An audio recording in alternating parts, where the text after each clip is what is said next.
Hi, this is Tim of the 1916 Company. Welcome and thanks for logging on. If you love this watch, email us Mosso at the1916company.com for purchase pricing and availability questions pertaining to this watch.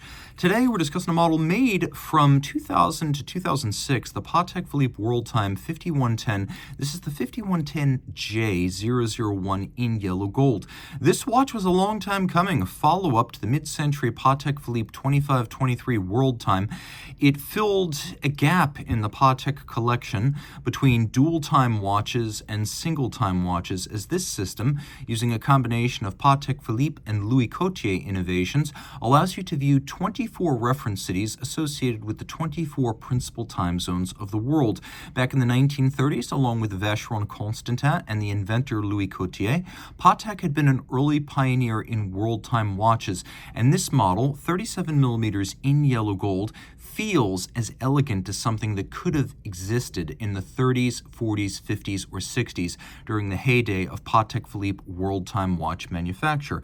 The watch is 37, though with the crown guard structure it looks a little bit larger. Smaller than the models that followed, it has nice wrist presence without being overbearing. As you can see in profile, 9.7 millimeters thick and 45.7 millimeters from lug to lug, so small wrists are encouraged to ride. 20 millimeters the spacing between the lugs, and then we'll throw it on my wrist, which is 16 centimeters in circumference. And the strap is unbroken in, so it's very stiff. I'm pulling it tight, creating the appearance that the watch is larger than it is. The over-the-top shot always exaggerates the width of the watch, so you want to go by down the barrel, where you can see I've got a lot of clearance on each side. And particularly as the strap becomes softer and more flexible, this watch will be suitable for a wrist as small as 13.5 centimeters circumference. So when people with a taste for vintage watches or women with smaller wrists ask me, what should I get? This is one model that I often mention. And of course, with a domed bezel and a sub 10 millimeter thickness, it will slide directly underneath a tight sleeve or dress cuff. The watch includes a Patek Philippe single fold deployant. You can see it uses a friction fit system. It, like the watch, is made of yellow gold. And you can see just a little bit of Bascoreale kind of tarnish here as the gold starts to turn a little bit more golden from a pure yellow.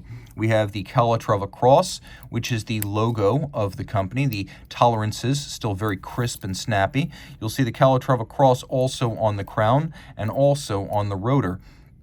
Because of the presence of the crown guard, we have a watch that's got a lot more physical presence visually than if it were a simple flush case flank. So this asymmetrical design gives it the appearance of something that might even be 38, 39 millimeters, which contributes to its wrist presence along the sheer visibility of yellow gold. Yellow gold declares itself. One of the reasons I often tell people that a smaller watch or a vintage watch is often the best look for yellow gold. When it starts getting too large or too avant-garde, I think it starts getting a little weird. This is perfect. Now the case is simple. We have blended lugs, we have a domed bezel, we have a round case flank, we have the crown guard structure, a push-down crown, we've got a screwed-in case back, 30-meter water resistance, so splash and rain only.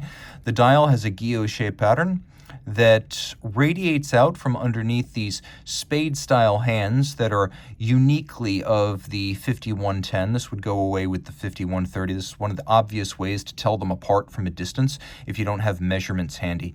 We also have yellow gold applique indices. It's a very easy watch to read, and here's how the system works. So the original reference ring system was developed by Louis Coutier in the 1930s. The idea being that you have these reference cities, and then you have this counterclockwise rotating 24-hour reference ring. So you can see in London right now it's 4 in the morning, and I know because I'm looking at a 4 and not a 16. The city directly across, 180 degrees apart, that is the opposite. So it's 4 p.m. in Auckland, in New Zealand, and then it's 4 a.m. in London. And this is easy, especially when the minute hand is up at the index. You can see roughly where it's daytime, that's the silver semicircle, and roughly where it's nighttime, that's the blue semicircle. So I can see, for example, that it is 11 p.m. in New York. I can see that it is 1 p.m. in Tokyo. It's 11 a.m. in Bangkok. It's very simple. And as the time advances, you read the minute at center, but you read the hour adjacent to the city. And you can see how that 24-hour reference ring moves counterclockwise and at half the speed of the hands at center. Now, if you do want to let the watch do the math for you, this is easy. Now I'm going to travel. You always put your reference city up at 12. It's easy to remember the reference city, your current city, the place where you are, is the one that's right side up. So I'm going to go to Hong Kong, and I'm going to visit the 1916 company in Hong Kong. Now I can see it's 4 p.m. there. The watch does all of the math for you. Very simple. Now, turning it all over, micro rotor automatic. Why is that important?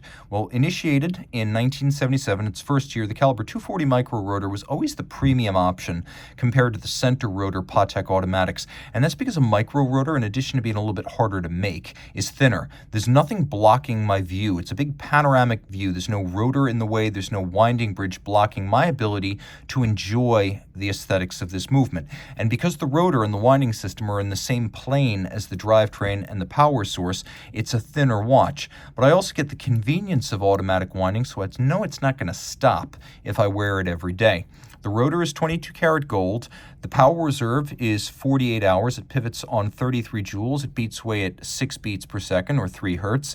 And then we've got Patek Philippe's Gyromax style free-sprung balance, an innovation planned in the late 40s but implemented in the early 50s. It allows for both more precise adjustment of timing and greater resistance to shock.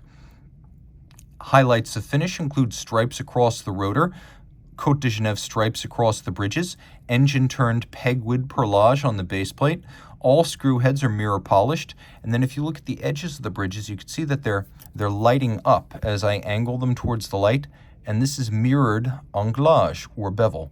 You can see satination on the wheels as well as the ratchet wheel and the center of the winding mass, and then there are locating pegs that are used to locate the bridge on the base plate below, and those pegs have been polished on their top. This is a very high-grade movement that bears the hallowed Poinçon de Genève. Hallowed ground indeed. Since the 1880s, the imprimatur of total quality on a movement built in the city or canton of Geneva. While Patek would later implement the Patek Philippe seal, finish, truthfully, did not improve. It stayed the same, and the older standard carries a special mystique that collectors crave. If you love this watch, which is now virtually vintage in its own right, reach out to Team Mosso at the 1916company.com for purchase and pricing details.